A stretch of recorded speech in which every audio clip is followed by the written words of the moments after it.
Cerita diawali dengan memperlihatkan seorang bos metropolitan baru saja tiba di gedung tempatnya bekerja, di mana si pria tersebut memberikan sebutir peluru kepada asistennya untuk diperiksa, yang ternyata peluru tersebut adalah salah satu jenis peluru langka yang tidak bisa dilacak, dan tiba-tiba... Ya, di seberang gedung terdapat beberapa pengunduh bayaran yang sudah siap membunuh si bos, namun alih-alih akan kabur, si bos justru bermaksud untuk melompat dengan mengambil ancang-ancang sejauh mungkin untuk bisa sampai ke gedung di seberangnya.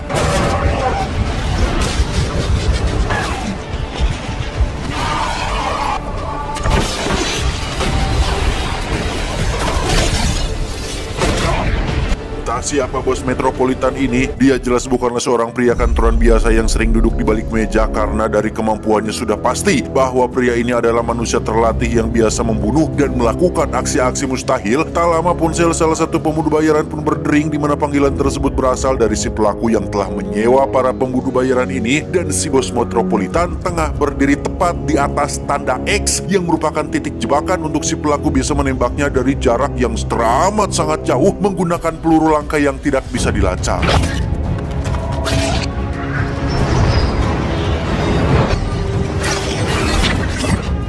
Dan inilah Brahma Kumbara.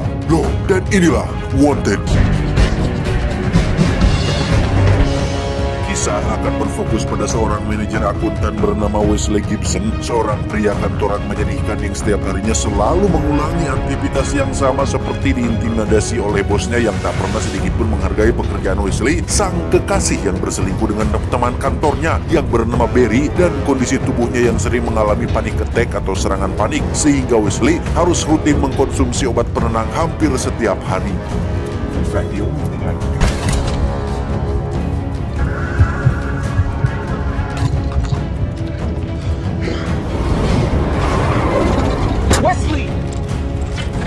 Suatu malam saat membeli obat di apotek, Wesley tiba-tiba kemunculan seorang wanita cantik dengan jenis bibir yang memiliki tingkat orgasme tinggi bernama Fox, yang memberitahunya tentang ayah Wesley yang baru meninggal minggu lalu dibunuh oleh seorang pria bernama Cross dari jarak yang sangat jauh, di mana si pembunuh bernama Cross tersebut saat ini sedang berada tepat di belakang Wesley dengan maksud untuk membunuhnya juga. Ya, terjadi baku tembak antara Fox dan Cross, di mana skill menembak mereka berdua berada pada tingkat atau level melebihi manusia konvensional pada umumnya. Terlebih lagi Fox menggunakan senjata api unik yang ujungnya bisa belok kanan dan belok kiri untuk mempermudahnya mengincar posisi si target. Wesley yang tidak tahu apa-apa pun memilih untuk pergi dari sana, tapi tiba-tiba...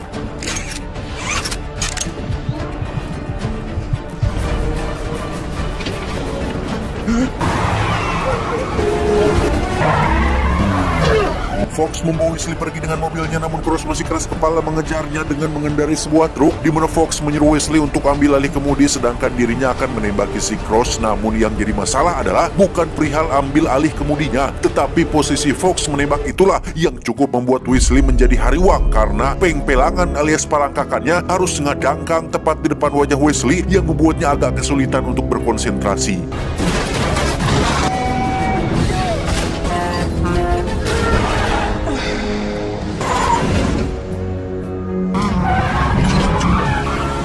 Truk yang dikendarainya kalah cepat, Cross harus kehilangan mereka saat sebuah bus menghalangi jalannya. Namun disinilah kita akan diperlihatkan dengan satu kemampuan menembak yang sangat luar biasa sekaligus sangat mustahil dilakukan di dunia nyata, yaitu membelokkan peluru. Pada akhirnya, Cross pun mundur sedangkan Wesley dan Fox bisa lolos meski mobil sport mahalnya ringsek tidak ketulungan.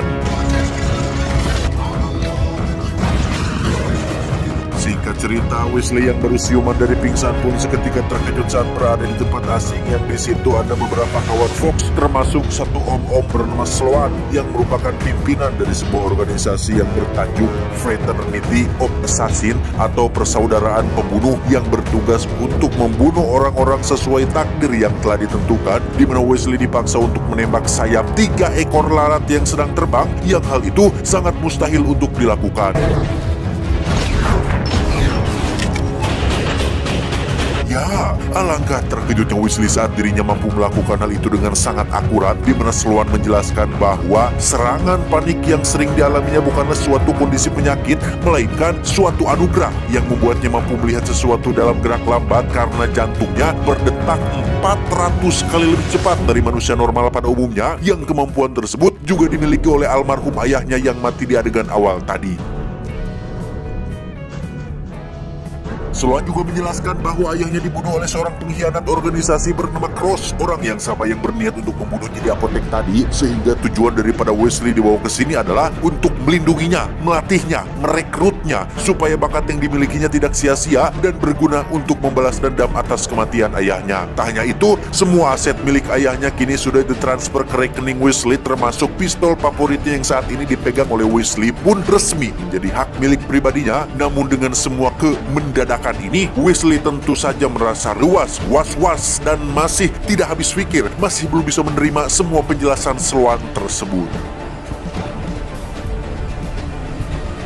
Singkat cerita, Wesley sudah kembali ke kontrakannya dengan sang kekasih tukang selingkuh yang masih tertidur tepat di sampingnya, di mana Wesley sempat mengira jika itu semua hanyalah mimpi. Tetapi saat pistol ayahnya jatuh ke lantai, disitulah Wesley menyadari jika semua yang terjadi tadi adalah nyata, sehingga Wesley segera menyembunyikan pistol tersebut di dalam toilet. Tak hanya itu, kini Wesley memiliki uang yang sangat banyak di dalam akun rekeningnya sesuai dengan perkataan Sloan tentang semua aset milik ayahnya yang sudah ditransfer, di mana kesenangan ini tiba-tiba terganggu oleh kemunculan bosnya yang lagi-lagi bersikap menyebalkan, sehingga dengan semua kemarahan, kekesalan, dan kemuakan yang sudah menumpuk di dalam kepalanya, Wesley pun akhirnya meledak dan... Tak hanya membuat bosnya kena mental, Wesley juga menabok wajah sang ketua Guardian of the Galaxy, yaitu teman kantornya yang selingkuh dengan pacarnya, di mana Wesley benar-benar merasa lebih beradrenalin, lebih semangat, lebih hidup, dan lebih percaya diri dari sebelumnya.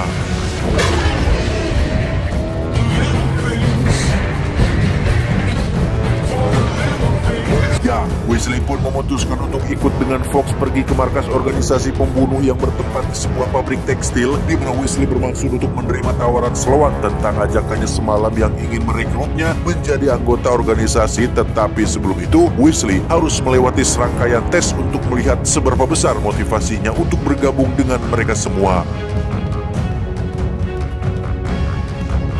Dia bernama si tukang reparasi yang bertugas sebagai penginterview untuk melihat apakah Wesley melakukan ini murni atas dasar niatnya sendiri atau ada orang yang menyuruhnya, di mana Wesley diikat pada sebuah kursi, kemudian dibokong sebanyak 3 kali sampai dirinya jatuh pingsan. Tak berhenti sampai situ saja, Wesley kemudian bertemu dengan penguji kedua yang bernama si tukang jagal. Sama seperti si tukang reparasi, si tukang jagal ini pun menguji seberapa niatnya Wesley untuk bergabung dengan mengajaknya berkelahi menggunakan pisau, hingga Wesley harus mengalami rasa sakit yang luar biasa menyakitkan.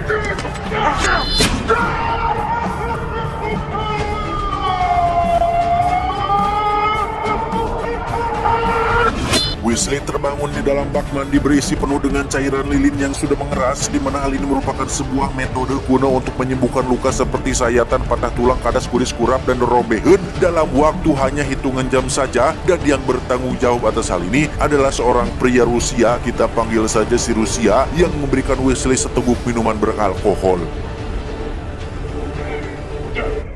Keesokannya Wesley dibawa ke arena tembak dengan papan target yang terhalang oleh daging babi. Dikira harus menembak titik target dengan cara menembus daging babinya, Wesley justru dituntut harus menembak titik target tanpa menggores sedikit pun daging babinya, yang berarti Wesley harus bisa membelokkan sebuah peluru yang jikalau Wesley mengira itu adalah hal yang mustahil, maka Sloan pun menerangkan bahwa itu tergantung dari seberapa kuat insting seseorang untuk memperhitungkan gerakan, kecepatan angin, momentum, dan tentunya kehendak sang sutradara. Sebelum mempraktekannya, Wesley akan dilatih oleh Fox untuk memperkuat instingnya dengan cara menangkap penggulung rajutan yang bergerak sangat cepat sekali, di mana Wesley sangat kesulitan melakukannya hingga membuat tangannya mengalami luka-luka. Tak berhasil dengan penggulung rajutan, Fox mengajak Wesley naik ke atas sebuah kereta api yang sedang melaju kencang, di mana kegiatan berbahaya ini merupakan termasuk dalam latihan memperkuat insting supaya Wesley bisa membelokkan peluru. Namun karena ini adalah yang pertama kali baginya, Wesley langsung ngagolir setelah terbentur beton jembatan. Dan lagi, Wesley terbangun di dalam bak cairan lilin dengan si Rusia yang sedang bermain dengan tikusnya. Dia menunjukkan suatu metode yang katanya diciptakan oleh almarhum ayah Wesley, yaitu dengan menempelkan peledak berukuran kecil pada sebuah tubuh tikus dan menjadikannya sebagai senjata yang mematikan. Setiap hari Wesley terus dibuat babak belur oleh Fox dan kawan-kawan, dan sampai detik ini Wesley masih belum menunjukkan adanya perkembangan yang signifikan. Sementara satu persatu kawan mereka terus bertumbangan akibat dibunuh oleh si Cross, di mana Sloan sendiri meyakini jika satu-satunya orang yang bisa melacak dan membunuh Cross hanyalah Wesley seorang. Entah apa alasannya, karena jika dipikir-pikir mereka kan sudah pasti lebih pro, lebih hebat, dan lebih berpengalaman, dan lebih memiliki peluang besar untuk membunuh si Cross ketimbang hanya mengandalkan seorang manajer akuntan biasa yang masih rarampa dan belum ada kemajuan.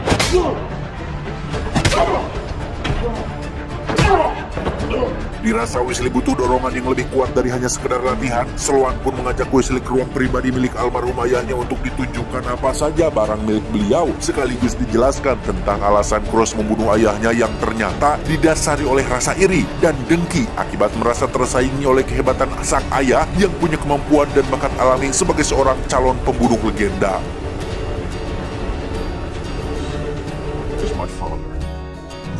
Dari situlah Wesley mulai mikir dan mulai giat berlatih, termasuk melakukan investigasi mandiri dengan menyelidiki peluru langka tak terlacak yang selalu digunakan oleh si Cross, hingga menyisakan satu pertanyaan tentang kenapa hanya Wesley saja yang lolos dari si Cross, padahal dari catatan yang ada, Cross adalah sosok pembunuh sempurna yang tidak pernah satu kali pun melakukan kesalahan ataupun gagal membunuh targetnya, sehingga hal ini agak sedikit janggal dan aneh. Tetapi Wesley memilih untuk tidak memikirkannya dulu. Attack eliminates bullet saturation with force. Surrounded by Secret Service agents. Kembali ke latihan setelah berminggu-minggu selalu dihajar dan diintimidasi oleh para pelatih. Kini saatnya Wesley mulai bangkit dengan melakukan perlawanan yang dilakukan secara spontan. Hingga si tukang reparasi dan si tukang jagal harus merasakan rasa sakit yang sama seperti yang Wesley rasakan selama berminggu-minggu terakhir ini. Tak hanya itu, Wesley juga berhasil dalam ujian kereta api, termasuk menangkap penggulung rajutan tanpa melukai sedikit pun dari tangannya.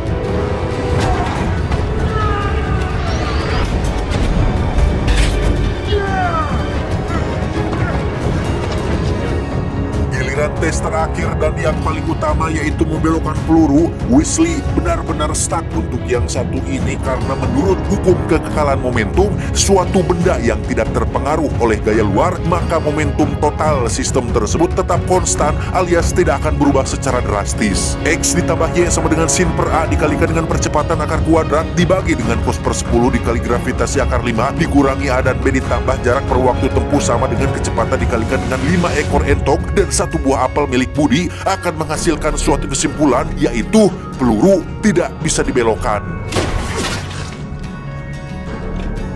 Berbeda dengan teori yang saya jelaskan barusan, organisasi ini mampu melawan hukum fisika dengan begitu frontal, di mana mereka yakin jika motivasi dan insting kuat adalah dua hal yang mampu membuat seseorang membelokkan sebuah peluru, sehingga Fox pun mengajukan dirinya untuk menjadi sukarelawan supaya Wesley punya alasan kuat untuk bisa membelokkan pelurunya. Sukses membelokkan peluru, Wesley pun diajak Sloan untuk mengetahui tentang asal-usul organisasi ini yang sudah terbentuk sejak 1000 tahun yang lalu. Mereka memiliki sebuah visi dan misi untuk menjaga kedamaian di muka bumi ini dengan cara membunuh calon-calon orang jahat yang akan menimbulkan kerusakan atau kemungkaran di masa depan. Dan ini adalah sebuah mesin tenun takdir yang sudah ada sejak 1000 tahun yang lalu. Mesin tenun ini menghasilkan kain berisi kode untuk dipecahkan menjadi nama lengkap seseorang yang merupakan nama target yang harus mereka bunuh. Meski target mereka belum melakukan kejahatan dan kesalahan, tetapi Sloan dan organisasi ini tetap akan membunuh targetnya, dan justru itulah tugas utama mereka, yakni mencegah terjadinya kejahatan dengan cara membunuh si target sebelum mereka benar-benar melakukan kejahatannya di masa depan. Semua ini dilakukan atas dasar keyakinan pada takdir, menggantungkan nasib dan nyawa seseorang berdasarkan kain yang dibuat oleh mesin tenun, di mana Wesley mendapat tugas pertama untuk membunuh seorang target yang merupakan orang kantoran yang meski Weasley tidak mengenalnya sama sekali dan tidak tahu apa dosanya, Sloan tetap meminta Weasley untuk bunuh target tersebut, hitung-hitung latihan sebelum membunuh si Cross.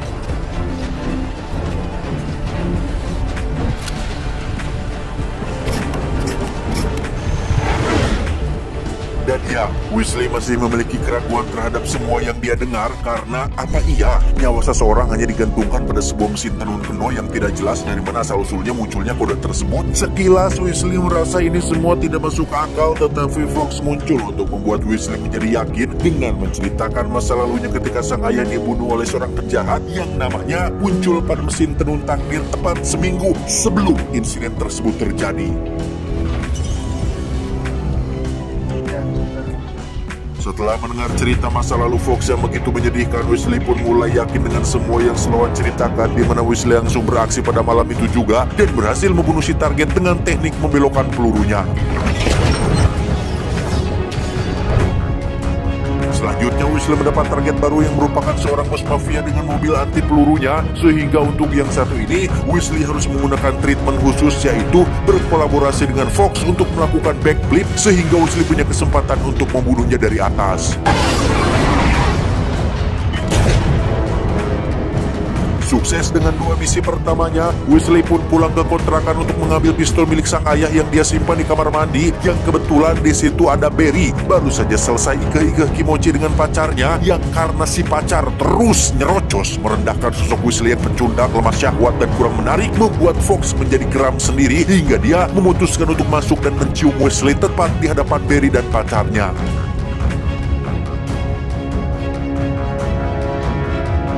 Saat Fawkes sedang pergi mengambil mobil, Weasley yang sendirian pun didatangi oleh si Cross yang langsung menarik pelatuk hingga terjadi momen langka, yaitu 2 peluru yang saling beradu secara akurat. Entah fakta apa yang sebenarnya belum terungkap, Cross bisa saja membunuh Weasley dengan sangat mudah sekali, tetapi dia tidak melakukannya dan justru memancing Weasley untuk mengejarnya ke sebuah gedung sepi yang di situ Weasley sempat kehilangan Cross yang lari seperti bajing dan tiba-tiba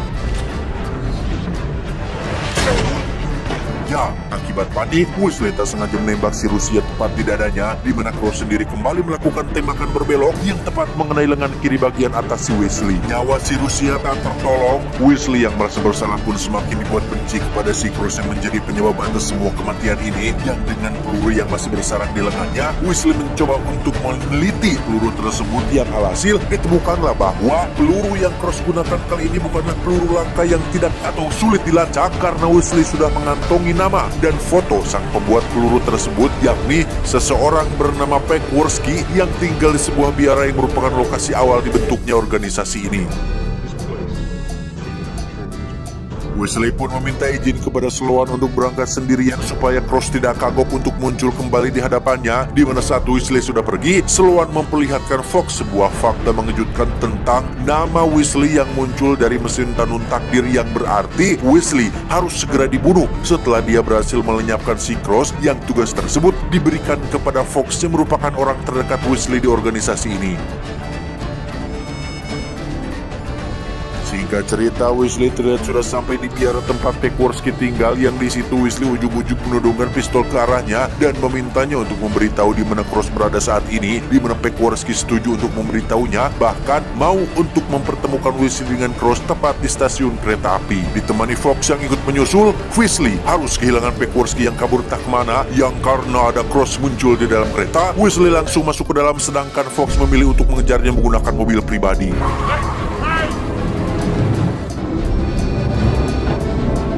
Semakin jelaslah bahwasanya Cross memang tidak berniat untuk membunuh Weasley, di mana mereka berdua kembali melakukan adu tembak dengan masih ada beberapa penumpang sedang berlarian, sehingga keduanya pun menggunakan teknik membelokkan peluru dan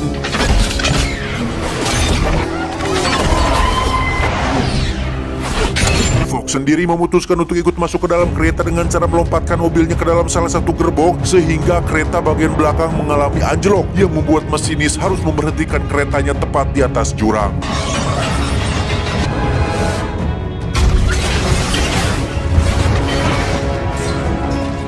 Dan ya, Entah apa yang sebenarnya sedang terjadi, Cross yang di awal ingin membunuh Weasley tiba-tiba saja membantunya agar tidak jatuh, di mana Weasley tetap saja menembaknya tepat di bagian dada yang pada detik-detik sekarat itulah Cross memberitahu Weasley tentang Sloan yang sudah membohonginya karena faktanya Cross adalah ayah kandung Weasley, yang hal itu dikonfirmasi langsung oleh Fawkes yang membenarkan tentang hal tersebut, dan sekarang Weasley harus mati sesuai takdir yang sudah tertera.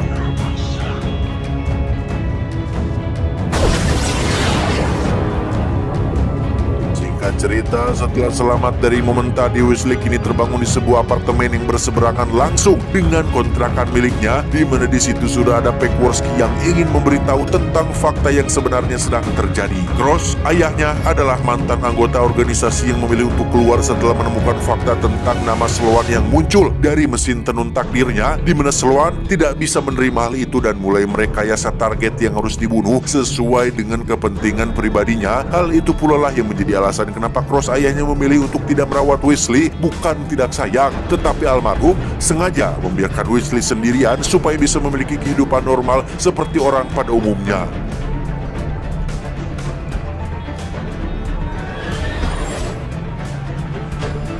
Jika Weasley sempat berpikir sang ayah mencoba untuk membunuhnya, justru beliau berupaya untuk memisahkan Weasley dari Fawkes dan organisasi ini, dan sekarang semuanya sudah terlambat karena sang ayah sudah mati dibunuh oleh Weasley sendiri. Peckworski memberikan tiket penerbangan untuk Weasley kabur sejauh mungkin, namun dengan semua yang sudah terjadi, nehi, aku ora bakal mundur mas, akan kubalaskan kematian ayahku.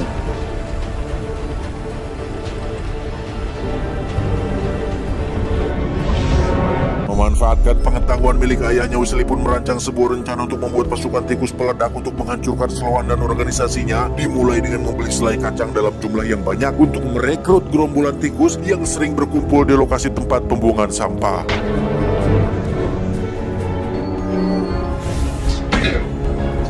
Setelah semua siap, Weasley langsung meluncur ke markas Sloan dengan mengendarai mobil pengangkut sampah dan membiarkan ratusan tikus memasuki pabrik tekstilnya.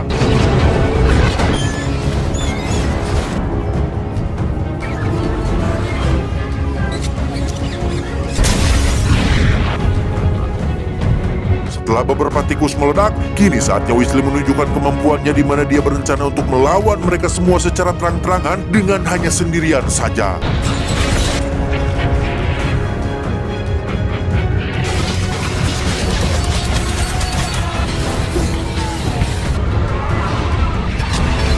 Selesai dengan si tukang reparasi dan pasukan yang ada di bawah, kini saatnya Weasley harus berhadapan dengan si tukang jagal yang meski sempat menjadi pelatihnya beberapa waktu yang lalu, Weasley tidak akan segan-segan untuk menghabisinya kali ini.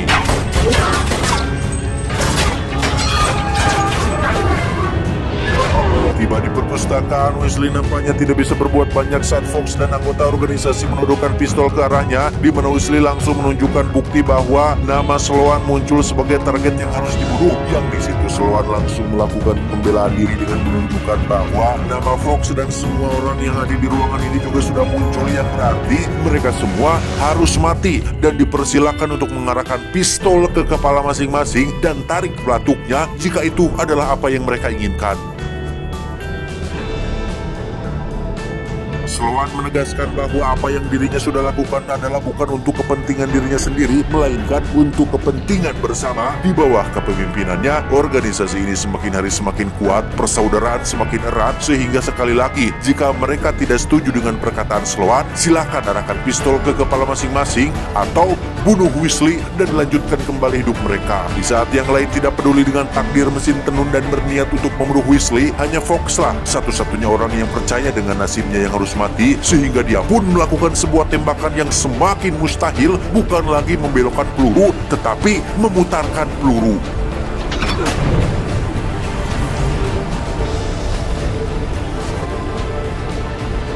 Entah kemana kaburnya si Sloan, Weasley kini tak punya pilihan lain selain kembali pada kehidupan lamanya, yakni seorang manajer akuntan yang hanya punya saldo secuil di dalam akun rekeningnya. Saat Weasley sedang bekerja di kantor itulah, muncul Sloan yang bermaksud untuk membunuhnya, namun alangkah terkejutnya Sloan saat baru menyadari jika itu bukan Weasley, karena ini semua tidak lebih dari hanya sebuah jebakan yang dibuat oleh Weasley. Mirip seperti yang dilakukan oleh Cross ayahnya, Weasley mampu menembakkan peluru dari jarak ratusan meter dari kamar tempat tinggalnya.